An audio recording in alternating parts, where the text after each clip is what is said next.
Comment est venue l'idée de mettre un bus en plein centre de la ville de Troyes? L'idée est partie d'une sortie que l'on faisait avec toute l'équipe un samedi matin, où on allait à la rencontre des SDF, des familles démunies dans la rue. On allait leur apporter des sandwichs, des couvertures, des écharpes, des pulls.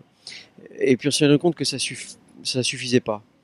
Donc on s'est dit on va proposer un lieu d'accueil mobile, pour qu'on puisse recevoir les gens et leur offrir un petit peu plus de chaleur, puis parler davantage avec eux, passer du temps. Voilà. Alors c'est un bus qui appartient à l'association Gospel Vision, c'est un outil universel. Oui, non, mais c'est extraordinaire. Gospel Vision est pour nous un partenaire précieux.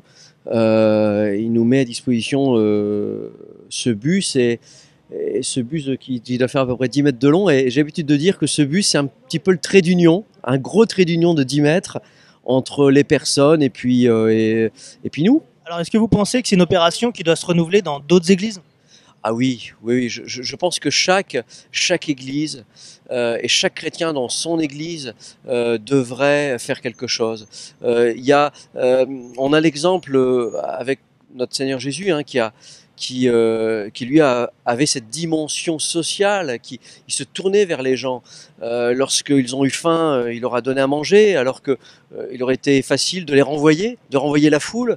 Mais non, Jésus a dit non, non, on va les faire asseoir et puis on va leur donner à manger. Et Jésus était là, près des démunis, près des gens qui étaient mis à part, mis de côté, ceux qui étaient rejetés, et Jésus allait vers eux.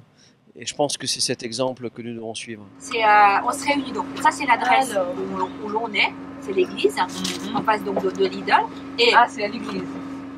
quand on fait pause café, c'est dans une salle à part. Voilà. Ça, c'est le bâtiment. Voilà. Merci. Voilà. Tu les envoies. C'est super.